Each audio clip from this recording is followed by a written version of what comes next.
Bertemu kembali, Saudara. Dalam sidang peninjauan kembali, kuasa hukum mantan terpidana kasus Vina dan Eki Sakatatal mengajukan bukti baru yang menunjukkan penyebab tewasnya Vina dan Eki karena kecelakaan. Namun keluarga korban masih meyakini Vina dan Eki tewas karena dibunuh. Kakak Vina, Marliana, menemukan sejumlah luka tidak wajar saat melihat jasad Vina. Namun ia membenarkan tidak ditemukan luka bekas tusukan dalam jasad korban. Keluarga Vina berharap Polri bisa membentuk tim pencari fakta untuk mengungkap penyebab kematian Vina dan Eki sebenarnya. Kalau dari keluarga sendiri meyakini ya tetap ini pembunuhan gitu. Saya alami itu ya menurut saya jauh dari kata kecelakaan. Apa sih yang bikin yakin itu pembunuhan, Pak? Ada luka tusuk atau gimana? Kalau luka tusuk sih nggak ada ya. Nggak ada luka tusuk, tapi ada luka-luka yang menurut saya ini adalah pembunuhan dan pemerkosaan. Nggak wajar gitu, Mbak? Ya, ya remuk pembunuhan aja lah. Remuk penganiayaan gitu, Mbak? Iya, terutama di bagian kepala ya. Dalam sidang PK kemarin, kuasa hukum Sakatatal menunjukkan salah satu bukti foto motor milik Eki yang rusak pada 2016 silam. Bukti foto itu tidak pernah diajukan dalam persidangan Sakatatal 8 tahun lalu. Selain mengajukan 10 bukti baru untuk memperkuat dugaan penyebab kematian Vina dan Eki karena kecelakaan, kuasa hukum pun meminta polisi yang olah TKP jasad Vina dan Eki pertama kali untuk dihadirkan dalam sidang. Hilangnya nyawa korban Muhammad Rizky Rudiana dan Vina karena kecelakaan lalu lintas, bukan pembunuhan. Ya ada chattingan antara satu sama lain gitu kan, chattingan kayak sudah direncanakan nih pembunuhan ini. 10 bukti baru diajukan oleh Sakatatal dalam sidang peninjauan kembali kasus Vina di Pengadilan Negeri Cirebon, Jawa Barat. Kuasa hukum menyerahkan sejumlah bukti baru yang tidak pernah diajukan dalam persidangan sebelumnya untuk pertimbangan hakim. Seperti foto korban Vina dan Eki yang tidak menunjukkan adanya luka karena senjata tajam, namun terdapat luka akibat benturan di tubuh Vina, serta foto rusaknya motor yang digunakan Vina dan Eki. Kuasa hukum juga menyertakan bukti keterangan Liga Akbar, salah satu saksi kunci yang mencabut keterangannya dalam BAP 2016 silam dan menegaskan dirinya tidak berada di lokasi tempat Vina dan Eki diduga dikeroyok geng motor.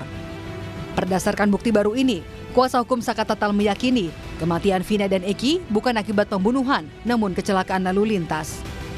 Novum ke-6, file rekaman keterangan Liga Akbar berbentuk flash disk. Dengan keterangan bahwa saksi Liga Akbar hanya menjadi saksi pada perkara nomor 4 Pit B garing 2016 PN Cirebon, saudara Liga Akbar tidak menjadi saksi pada perkara nomor 16 Pit Sus anak garing PN Cirebon terdakwa anak Sakatatal bin Bagja. Kesaksian Liga Akbar tersebut diperintahkan oleh Ibtu Rudiana yang faktanya saudara Liga Akbar tidak berada di sekitar area tempat kejadian peristiwa tersebut. File rekaman ini menunjukkan pencabutan keterangan Liga Akbar sebagai saksi. Hilangnya nyawa korban Muhammad Rizky Rudiana dan Vina karena kecelakaan lalu lintas, bukan pembunuhan. Liga Akbar, teman Eki yang dijadikan sebagai saksi kunci dalam kasus ini juga sudah mencabut keterangannya dalam berita acara pemeriksaan 8 tahun silam. Liga Akbar mengaku ditekan Ibtu Rudiana untuk menandatangani pernyataannya soal ia berada di lokasi dan melihat Vina dan Eki dikejar dan dikeroyok geng motor. Sebenarnya emang saya nggak ada di situ awalnya. Dan pelemparan dan pengejaran itu tidak ada? Dan pelemparan dan pengejaran itu emang tidak ada. Dengan terpaksa Pak, saya tanda tangan. Tanda tangan BAP? Awalnya saya menolak dulu. Berulang kali menolak? Berulang kali menolak. Terus penyidik bilang apa waktu? Emang nggak kasihan sama Eki sama Vina katanya. Saya bilang, emang saya nggak di situ Pak, saya mau harus kayak gimana? Pakar hukum pidana Jamin Ginting memastikan, kuasa hukum Sakatatal harus bisa memberikan bukti kuat terkait dugaan penyebab kematian Vina dan Eki bukan karena pembunuhan, namun kecelakaan. Yang menurut saya, kalau mau meluruskan ini, silakan gitu ya. Jadi kita berdasarkan bukti berdasarkan fakta hukum yang ada untuk menentukan. Sekarang kan sudah ada ide sebetulnya kuasa hukum mengatakan, loh ini kembali kepada laka lantas, bukan kejahatan. Oke. Nah kita sekarang buktikan aja nanti kita apakah ini kejahatan laka lantas. Karena bukti crime investigation, scientific crime evidence-nya nggak ada gitu. Dihadapkan dengan sejumlah keterangan saksi kunci kasus Vina yang mencabut kesaksiannya, polisi mengatakan akan memeriksa bukti soal laporan dugaan kesaksian palsu Dede dan Aep. Adanya sejumlah kejanggalan di kasus Vina memunculkan dorongan polisi untuk mengeksaminasi kasus pembunuhan 8 tahun lalu. Tim Liputan, Kompas TV. Setelah sidang PK Sakatatal mantan terpidana kasus Vina digelar kemarin, dugaan terkait penyebab kematian Vina dan Eki bukan karena pembunuhan terkuak. Berdasarkan sejumlah bukti baru yang diajukan, kematian Vina dan Eki diduga karena kecelakaan. Lalu sejauh apa kuasa hukum dapat membuktikan dugaan itu dan apakah hasil sidang PK Sakatatal itu bisa mengubah rekonstruksi penyidikan 2016 lalu tentang dugaan pembunuhan kedua korban? Kami akan bahas ini bersama kuasa hukum Ibtu Rudiana yang juga ayah Eki, Mardiman Sane, dan Farhad Abbas laku kuasa hukum Sakatatal. Selamat sore semuanya, apa kabar? Selamat sore, kabar baik. Terima kasih semuanya sudah hadir dalam diskusi kami kali ini. Bang Mardiman, saya ke Anda dulu. Dalam sidang PK kemarin dari tim kuasa hukum Sakatatal menyebut bahwa kematian kedua korban ini karena kecelakaan bukan karena pembunuhan. Masihkah kemudian Ibtu Rudiana dan keluarga yakin bahwa kedua korban ini termasuk anaknya ini jadi korban pembunuhan? Bukan kecelakaan? Bang Mardiman? Yakin 1000%, Mas. Alasannya, kalau membandingkan dengan pernyataan di PK kemarin? Ini kan kebetulan dengan urusan Sakatatal ya. Sakatatal ini kan sudah ada putusannya nomor 16.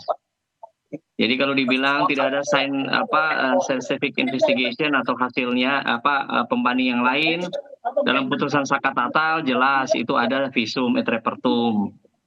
Kemudian ada saksi-saksi. Kalau kemudian saksi di belakang hari mencabut laporannya kan itu urusan lain. Tapi pada saat itu saksi confirm semuanya mengatakan bahwa itu adalah pembunuhan. Jadi kalau ditanyakan kepada kami sebagai kuasa hukum Ibtu Rudiana bahwa ini adalah pembunuhan, ya 1000% kami katakan ini pembunuhan. Oke, kalau kemudian di dasar dari penyampaian PK kemarin diduga karena keduanya adalah korban kecelakaan, menurut Anda masuk akal tidak? Tidak, kan masih diduga dan masih katanya. Ya silakan aja dibuktikan di pengadilan. Tapi kita juga sudah mengajukan amicus curiae, kita juga akan hadir kok di pengadilan. Biar kita adu saja datanya dan faktanya. Bang Farhad, dari keluarga Ibtu Rudiana masih meyakini bahwa ini kasus pembunuhan bukan kecelakaan. Jadi dari bukti baru kemarin itu kunciannya atau bukti kuat mana yang akan dijadikan dorongan buat teman-teman di PK ini? Ya, kalau kita melihat dari bukti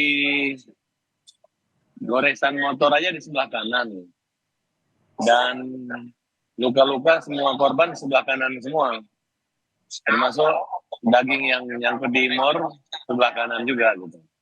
Artinya kalau pembunuhan ini masa orang mati semua di sebelah kanan semua dibunuh gitu. Ya itu satu. Kedua, saya nggak mau berdebat masalah dengan Rudiana karena Rudiana juga hanya sebagai ayah korban aja. Saya nggak melihat lagi dia sebagai orang yang membuktikan atau sebagai pahlawan yang menangkap pembunuh anaknya. Karena sekarang kan udah mulai terkuak. Artinya, ke-11 orang yang didatangi Rudiana ke rumah Rudiana itu, justru dengan bebasnya Peggy, itu sudah merupakan satu langkah titik terang bahwa ada yang tidak beres dalam penyidikan awal. Apalagi dengan cabutnya Liga Akbar dan pengakuan daripada Dede. Justru saat ini bukan kami harus beradu atau berperang melawan Rudiana. Justru pihak polisi dapat menggelar kembali gelar lanjutan untuk mengungkap misteri kematian Vina dan Eki. Agar jangan sampai orang yang tidak salah itu dihukum. Ini sudah 8 tahun loh mereka di penjara. Dan saya meminta supaya Rudiana tidak usah menggunakan manuver dengan menggunakan lebih dari 60 pengacara. karena bukan itu penyelesaiannya. Dan kita minta Rudiana muncul aja gitu, karena dia kan polisi. Oke. Jangan sembunyi kemudian ketika terjadi hal seperti ini membuat satu kegaduhan dan kericuhan, karena ini menyangkut nama baik institusi Polri. Jadi dia sebenarnya tidak kita persalahkan, tapi seandainya beliau bisa menemukan pembunuh anaknya atau minimal menyadari ternyata anaknya bukan meninggal karena pembunuhan. Hal apa yang dinantikan oleh pihak kuasa hukum Saka Tatal dengan pernyataan Rudiana kalau kemudian Anda meminta Rudiana muncul saja ke publik? Ya, ketidakmunculan Rudiana itu adalah dia menyadari bahwa apa yang dia telah lakukan itu sudah terungkap, dan kalau dia nongol dia pasti malu gitu. Dikirimlah orang-orang yang malu, yang tidak malu kalau berdebat, orang yang suka berteriak-teriak, orang yang suka ngamuk-ngamuk, itu yang dikirim sama Rudiana. Siapa itu yang ngamuk-ngamuk dan suka teriak-teriak gitu? Ya, orang-orang yang saya nggak bicara menyebut nama gitu ya, tapi yang jelas yang saat ini dari orang yang menggunakan surat kuasa dari Rudiana itulah orang yang suka ngamuk-ngamuk. Jangan ditanya sama saya lagi. Justru kita mau siapa lagi yang ditambahkan? Oke, tahan dulu Bang Farhad. Saya kasih kesempatan Bang Mardiman. Kenapa kok sampai sekarang belum ada klarifikasi muncul ke publik dari Pak Rudiana menjelaskan soal benang merah masalah ini? Akan muncul pada saatnya. Kemudian Pak Rudiana mau pakai 60 pengacara kayak mau pakai 100 pengacara kayak itu akan hak warga negara. Biasa aja. Jadi tidak akan ada fakta yang kita tutup-tutupi ya. Kita akan buka semuanya. Tadi kan saya sudah bilang di awal ya, bahkan di Kompas Pagi tadi saya bilang membebaskan 1000 orang bersalah lebih mulia daripada menghukum 1 orang tidak bersalah. Kami pun selalu pada anggapan bahwa belum tentu ya, kalaupun saya tetap pada pendirian bahwa ya kita sekarang jangan saling kita buka saja kebenaran yang sesungguhnya. Jadi kenapa itu Rudiana lambat muncul atau belum muncul sampai sekarang? Bagaimanapun beliau adalah seorang anggota polisi aktif yang pasti punya aturan dan rambu-rambu untuk muncul. Tapi karena sekarang tekanan masyarakat, framing dan sebagainya sudah sedemikian keras, ya maka beliau menunjuk kami begitu ya. Jadi ya kita lawyer bukan orang yang tukang ribut-ribut gitu kan, untuk menjelaskan dan menyampaikan juga kepada publik bahwa ini loh fakta dan data yang bisa tersaji, dan Ibtu Rudiana suatu saat akan muncul kok ya. Suatu saat itu akan menunggu momen kapan menurut Anda? Karena kan dari sekian banyak yang kasus ini muncul menyasar kepada Rudiana. 1-2 hari ini kita akan mengajukan amicus curiae ke pengadilan. Jadi nggak usah diminta, kita yang mau datang memang ya, kita sudah mengajukan itu. Kita akan jelaskan kok. Oke, Bang Farhad, dalam sidang Anda juga bilang akan meminta polisi yang olah TKP jasad Vina dan Eki pertama kali untuk dihadirkan dalam sidang. Kesaksian seperti apa yang sesungguhnya dinantikan oleh tim penasihat hukum Saka Tatal agar bisa membuktikan kasus ini betul kecelakaan? Jadi gini, kalau dalam perkara begini, ya, nggak usah lagi dipersulit atau susah-susah pengacara mencari novum atau bukti baru, karena yang memiliki bukti itu ya polisi. Kecuali kejadian di rumah saya, mungkin saya punya bukti. Ini kan TKP di tengah jalan yang bisa menyentuh, menggeser mayat itu kan adalah polisi. Nah, oleh karena itu ini catatannya, kita minta kepada Kapolri untuk mempermudah akses ke sana dan memerintahkan agar penyidik laka yang awal itu datang ke pengadilan. Kemudian kita nggak takut Rudiana nggak datang, nggak ada peduli sama Rudiana itu. Yang jelas Rudiana lah yang ketakutan. Nah, dan dengan Rudiana ketakutan, dia mengirim 60 pengacara. Sekarang itu kan satu kegiatan Polri aja nggak membela Rudiana, kok dia menunjuk 60 pengacara. Emang sehebat apa Rudiana harus menunjuk 60 pengacara? Memang nggak ada. Tidak wajar seorang anggota polisi aktif memiliki 60 atau 100. Masa Polri harus membela Rudiana? 100 pengacara. Yang logis saja, kalian ini sangat mengganggu. Saya rasa dengan adanya 60 pengacara ini membuat ketahuan lah bahwa Rudiana ini udah angkat tangan gitu. Hanya mereka-merekanya yang sudah tidak punya rasa malu lagi dan tidak mengerti bahwa masyarakat sekarang ingin keadilan dan orang yang tidak salah. Siapa yang tidak punya rasa malu? Gitu. Kalau kemudian sewaktu diminta untuk dihadirkan dalam sidang PK ini, Pak Rudiana siap atau tidak, Bang Mardiman? Pasti siap. Kan tadi saya bilang nggak diminta pun kita sudah mengajukan amicus curiae. Kita mau hadir gitu. Kita mau jadi sahabat pengadilan. Kalau untuk sidang PK ini? Iya. Oke, ditunggu ya. Ditunggu, kita tunggu aja. Oke, hal apa yang akan dipertegas nanti oleh Pak Rudiana dalam sidang nanti kalau kemudian betul akan dipanggil, Bang Mardiman? Yang kita pertegas bahwa semua keterangan, semua fakta yang disajikan di persidangan tahun 2016, baik putusan nomor 16-nya Saka Tatal maupun putusan nomor 4-nya teman-teman itu adalah benar adanya. Ya, dengan bukti-bukti kuat ya. Tidak ada penyimpangan proses penyidikan dan penyelidikan. Ya, jadi kita akan sampaikan itu.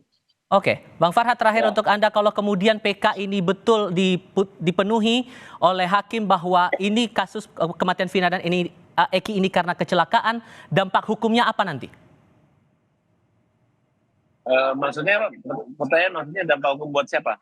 Kalau kemudian PK teman-teman ini akan dikabulkan, dampak hukumnya akan bagaimana nanti? Oh, dari sekarang pun walaupun belum ada proses hukum mengabulkan aja, udah ada dampaknya dong bagi mereka. Pertama, hukum semua penyidik-penyidik yang salah menangkap PGI. Kedua, Rudiana itu waktu menangkap orang-orang itu tidak ada surat perintah penyelidikan, tidak ada. Nah, dan banyak kita temukan surat-surat yang sifatnya rekayasa yang dibuat, diatur. Kemudian dalam kesimpulan PK kita kemarin ini pengakuan mereka akibat adanya penyiksaan. Tidak ada satu orang saksi pun yang melihat mengalami situasi tersebut dan mereka memang diarahkan sama Rudiana. Nah sekarang lawan Rudiana itu bukan kita lagi, lawan dia itu adalah Aib. Kalau Aib bisa Aib si Dede, kalau Dede bisa membuktikan ya tidak menutup kemungkinan Rudiana juga akan dipenjara, kira-kira seperti itu. Oke, Bang Farhad Abbas terima kasih, Bang Mardiman juga terima kasih sudah hadir dalam diskusi kami kali ini. Selamat sore semuanya. Oke.